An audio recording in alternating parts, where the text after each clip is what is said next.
opportunity to speak to you guys today.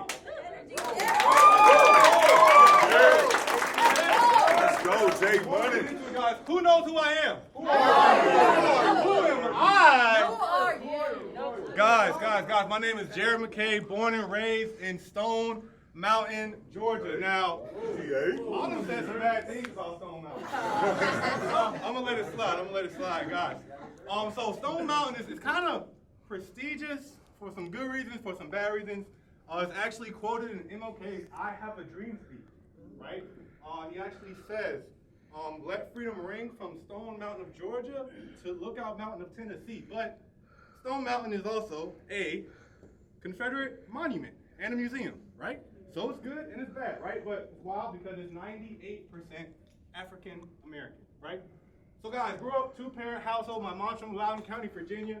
My dad's from North Jersey. They actually met in college at Hampton University. Moved out to LA, built a career in LA, decided to want to come back east, moved to Atlanta, and had me, guys. And growing up, I was very, very involved in church. I actually went to school at church, went to church, and played baseball and basketball, all at church. And 9/11 had a pretty big impact on my life, right? My dad's best friend growing up was actually in the second tower that got hit. But by the grace of God, he was there during the original bombing in the 90s. He said, and he felt it when the first tower hit, when the first plane hit the other tower. He felt it. And he looked over to his coworker. He said, "That doesn't seem right. We need to go." And guys, he ran down 62 flights of stairs. Sheesh. He's still here today, guys. He was at my college graduation.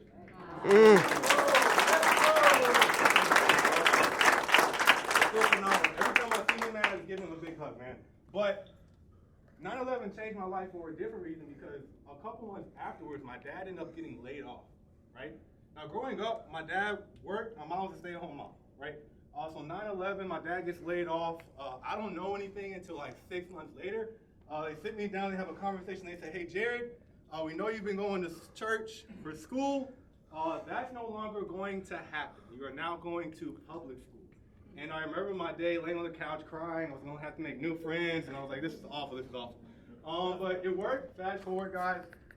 Ended up going to a high school on the other side of the county, guys. My high school is extremely diverse, right? We were 45% African American, 38% Caucasian, and literally everything else was everything else, right? I'm talking about everyone from my valedictorian was from India, my salutatorian was from Nigeria. Guys, we had a mix of everything, right? But our school was very, very heavily focused on academics. Guys, I grew up playing basketball and baseball, man. I was trying to go to the league. I was not focused on it, right? And so growing up in high school, I made a decision with my best friend at the time. And I was like, hey, our school doesn't really focus on athletics. I'm going into my senior year. I have no offers to play anywhere. I'm literally thinking about going to college just to be a student, right? And I was like, hey, we're going to make a decision. We're going to go work at this facility 4 times a week, right? And I was like, someone's going to see us, guys. So we did that for 5 months straight. Literally walked in one day. I saw this guy. I didn't recognize him. I was like, who's that? I don't know, right? Come back a couple weeks later. Walking in the facility, he said, hey, are you Jared McKay? I said, yeah. He's like, come talk to me when you're done, right? And so I remember sitting down with him. He had a board like this, and it was shaped like a baseball. He had all these guys, all these different names at these different positions. I was like, you got him playing on this team? You got him playing on this team? Guys, about 5, 6 different draft picks ended up in the long distance. In the long term, with guys that got drafted on that team. He was like, yeah, you want to come play with us? I was like, absolutely. Of course I do. So we had a great time, guys. He actually introduced me to college coaches, introduced me to pro scouts. Guys, if I don't meet him, I don't play baseball in college, right? Literally just by me making a decision to, after school, drive an hour back to the other side of town to go and work out every day in the fall, allowed me the opportunity to not only be seen by pro scouts, but end up going to college, right? So ended up, I connected with one pro scout. He connected me with another college. He sold me on this idea of going to junior college, right?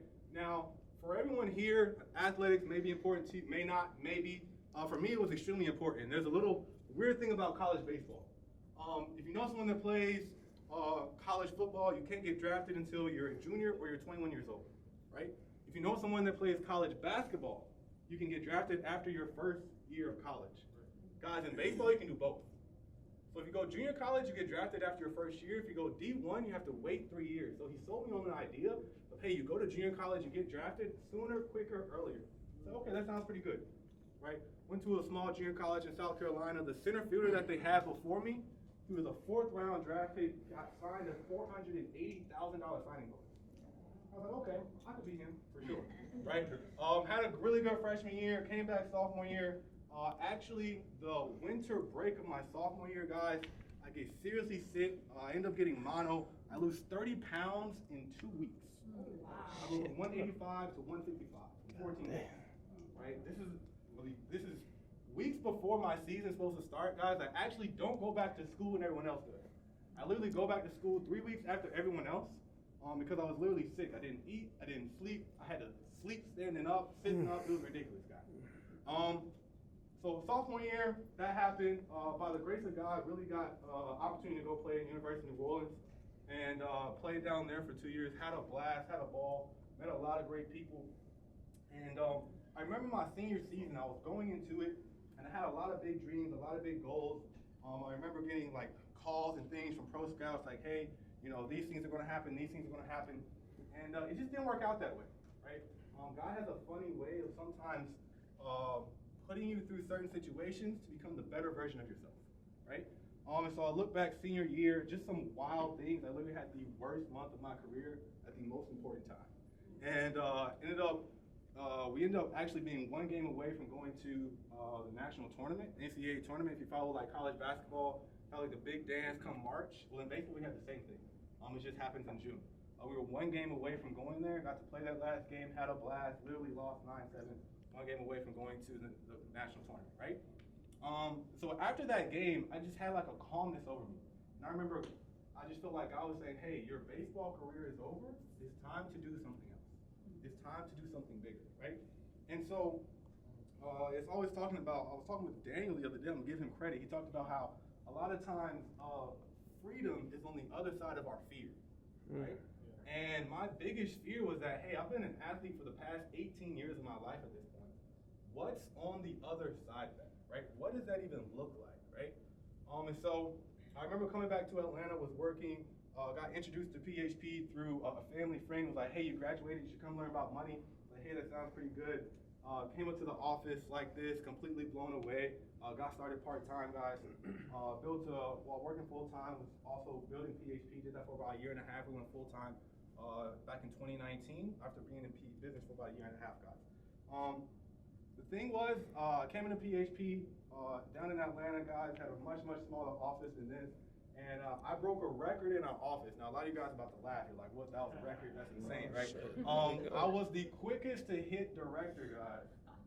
Quickest to hit director, guys. It took me 9 months. It took me 9 months. Quickest in the office to become a director, right? At that time, it was a pretty big thing.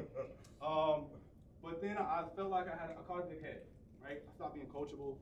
I stopped being aligned. I felt like I could do it all. And it allowed me to stay a director, guys, for 2 more years. Right? But eventually became an MD team, popped out the broker September 2021, guys. And literally since then, everything has changed. Everything has changed.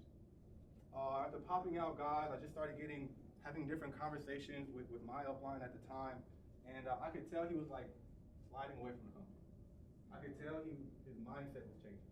I could tell he was being uncoachable and unaligned. And I kind of saw what was happening. And so I remember really sitting down and really thinking about, okay, hey, Jared, what do you really want to do?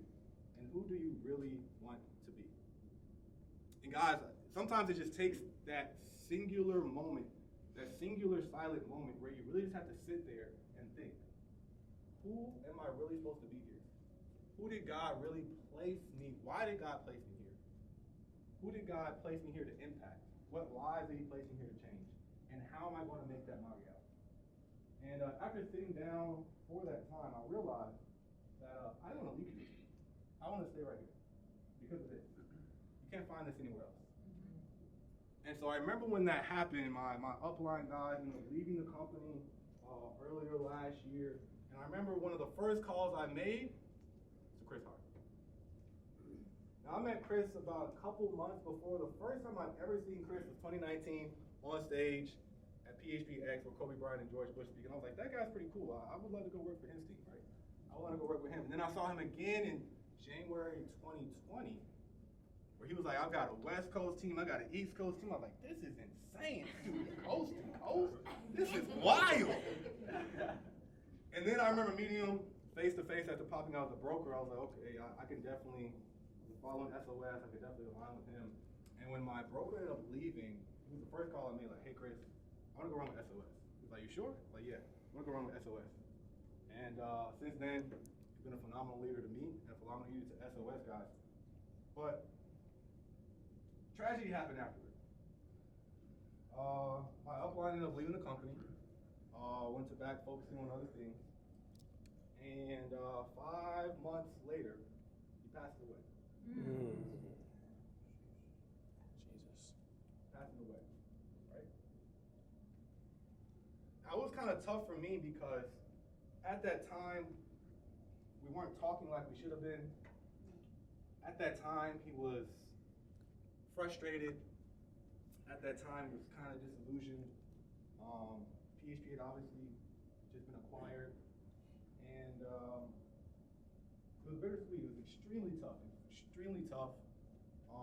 Oddly enough, guys, I found out, and I had to go run an appointment right afterwards.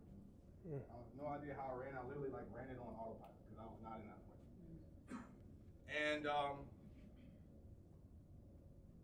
it made me realize how important it is to communicate how much you value someone, even though you guys are in a tough moment at that time.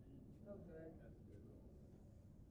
It made me realize that even though you guys may not be here, the respect that you have for that person should always be shown. It should always be communicated, and you should always know where each other stands. And it's tough because I can never thank them enough. I can never say thank you again. I can never let them know what's going on, ever. And after that happened, it was very, very tough. But I made a decision. And I kind of been thinking about this before, but the decision was definitely solidified at that point. Like, hey, I'm gonna make a move. I'm gonna leave Atlanta and come up here to Maryland and work with SOS more directly, guys. So, one of the main things I want to talk to you guys today about is this. I was reading a book recently. It's called Shoe Dog, the story of Phil Knight, the founder of Nike. And he was like, no matter who they were fighting, whether it was the banks to get more credit, whether it was different governments to get factories in their country, whether it was the actual U.S. government to allow them to do certain things, every time he would have a challenge, an issue, he would always go for a run. And early in the book, I was always wondering, like, this guy's going on for like 5, 6, 8 mile runs. Like, this is wild. Like, how do you think and focus and get clarity in that moment? But then later he talked about it, how running for him created so much sanity for him that allowed him to clear everything out. It allowed him to focus on solely what he was willing to do, what he wanted to do, and the whole goal behind Nike and what they were trying to do, guys. And a quote that really stands out for me from that book is, the cowards never started, and the weak already gave up. Sheesh. So that just leaves us. What are we gonna do? Guys, we're all here in 2023. My question for you is, what are you gonna do? You're here for a reason, you're here for a purpose. God guided you through those doors and you say yes for a reason. What was that reason? What was that purpose? And what are you willing to do to make that purpose become your reality? Are you going to be willing to sacrifice in this year, or are you going to keep things as they were last year? Are you going to make any changes, or are you going to be same old, same old? These are questions you have to ask yourself. Like I said, maybe you go for a 7, 8 mile run. Maybe you just sit down at home and ask yourself these things, guys. So, with that being said, guys, that's my pregame.